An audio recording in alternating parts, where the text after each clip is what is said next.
তো hello guys, তোমরা সবাই কেমন আছো? আর আমি মল্লিকা এসে গেছি আবারও একটা নতুন ভিডিও নিয়ে। পেছন থেকে তোমাদেরকে ওই ছেলেটা হাই বলছে, তো তোমরাও যদি ওকে কেউ চিনে থাকো তোমরাও হাই বলে দাও, আর না চিনে থাকলেও হাই বলে দাও। তো আজকে যে টপিকটা নিয়ে আমি তোমাদের কাছে চলে এসেছি সেটা নিয়ে এবার একটু কথা বলা যাক। আর সেটা হলো সরস্বতী সম্মেলন। আর এই সরস্বতী সম্মেলন তোমরা দেখেছো কি দেখোনি সেটা তো আমি জানি না, বাট আমার মনে হলো যে এই জিনিসটা তোমাদের সাথে শেয়ার করলে তোমাদের খুব ভালো লাগবে। আর আমার তো তোমাদের সাথে সব কিছুই শেয়ার করতে ভালো লাগে, সেটা আমি প্রত্যেকটা ভিডিওতেই বলি প্রায়। তো যাই হোক, সরস্বতী সম্মেলন মানে প্রচুর ঠাকুর আসবে, প্রচুর সরস্বতী ঠাকুর প্রচুর আসবে। আর এটাই আমাদের এখানে অনেক জায়গাতেই প্রায় হয়। তোমরা কে আর তোমরা কে কোথা থেকে ভিডিওটা দেখছো সেটা অবশ্যই কিন্তু কমেন্ট সেকশানে জানিয়ে দিও। আর এইভাবে সরস্বতী সম্মেলন দেখেছো কি না, একসাথে এত ঠাকুরের সমাগম, সেটাও কিন্তু আমাকে একবার জানিয়ে দিও।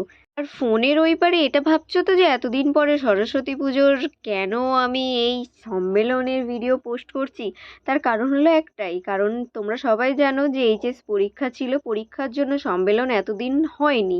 আর সেটা পোস্টপোন করে এখন হচ্ছে, তাই জন্য এখন আমি গেছিলাম মেলায়তে, আর মেলায় গিয়ে ভিডিওটা বানিয়েছি, আর বানিয়ে সেটা তোমাদের সাথে শেয়ার করছি। আর শুধু যে ঠাকুর আসবে মেলায় সবাই যাবে দেখবে চলে আসবে আর খাওয়া দাওয়া করবে সেটা কিন্তু নয়। এখানে কিন্তু আবার একটা প্রসেসও আছে। এই ঠাকুরগুলোকে আবার জাজমেন্ট করা হবে। যে ঠাকুরটা সব থেকে বেস্ট হবে, বেস্ট অফ দ্য বেস্ট হবে, সেই ঠাকুরকে কিন্তু প্রাইজও দেওয়া হবে। তোমরা শুধু ভিড়টা একবার মানুষের দেখেছো কেমন, আবারও শেষে একবার দেখবে। এই দেখো, এখানে এই ছোট ছোট ঠাকুরগুলো নিয়ে আসে, এর থেকেও ছোট ঠাকুর নিয়ে আসে। আর সেই সমস্ত ঠাকুরকে কিন্তু প্রাইজ দেওয়া হয়, সান্ত্বনা প্রাইজ হলেও কিন্তু দেওয়া হয়। আর বড় ঠাকুরের মধ্যে ওই যে বললাম যে best of the best, first second third, আবার আবার কিন্তু এ বি সি এইভাবে গ্রুপেও ভাগ করা থাকে, সেই গ্রুপের ফার্স্ট সেকেন্ড থার্ডও থাকে। আর সমস্ত ঠাকুরকে তো সান্ত্বনা প্রাইজ দেওয়াই হয়। প্রাইজগুলোও আমি তোমাদেরকে কিন্তু দেখাবো। তো প্রথমে তোমরা একটু ঠাকুরগুলো দেখে নাও, মেলায় একটু ঘুরে নাও, তারপর তোমাদেরকে প্রাইজের কাছে নিয়ে যাব। চলো এবার নিয়ে যাই তোমাদেরকে প্রাইজের কাছে।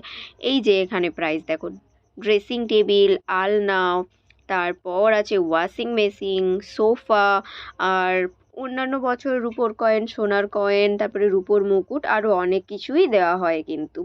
তো তোমরা ভিডিওটা দেখে কতটা খুশি হয়েছো, তোমাদের কতটা ভালো লেগেছে সেটা কিন্তু কমেন্টে জানিও। কারণ তোমরা যদি কমেন্টে জানাও সেটা কিন্তু আমাদের মতো যারা ক্রিয়েটার আছে, ভিডিও বানায়, তাদের কিন্তু খুবই ভালো লাগবে। তোমাদের মন্দ লাগলেও কিন্তু সেটা তোমরা বলতে পারো। তো আমরা পরের বার সেটাকে সংশোধন করে সেই ভুলটাকে আরও ভালো করার চেষ্টা করি। আর এর কারণ হলো একটাই, কারণ আমরা এখন ফ্যামিলি, কারণ আমি এখন তোমাদের ফ্যামিলি মেম্বার আর তোমরা এখন আমার ফ্যামিলি মেম্বার। তো ফ্যামিলি মেম্বারই তো ফ্যামিলি মেম্বারের ভুলটা সংশোধন করে, ভালো মন্দটা সেটা বলে। তাই জন্য তোমাদেরকে রিকোয়েস্ট করব, তোমরা কিন্তু কমেন্ট অবশ্যই করো আমাকে, ভালো লাগলেও বলো, মন্দ লাগলেও বলো। আর তোমরা ভিডিওর মধ্যে কটা প্রতিমা দেখলে সেটা কিন্তু একবার আমাকে জানিও, পারলে যদি গোনা সম্ভব হয় বা গুনতে ইচ্ছে হয়। তো আজকের মতো আমি গেলাম, দেখা হবে পরের আবারও একটা নতুন ভিডিওতে। তো ততক্ষণ তোমরা সবাই ভালো থেকো, সুস্থ থাকো, এটাই কামনা করি। তো আজকের মতো চললাম, টাটা, বাই বাই।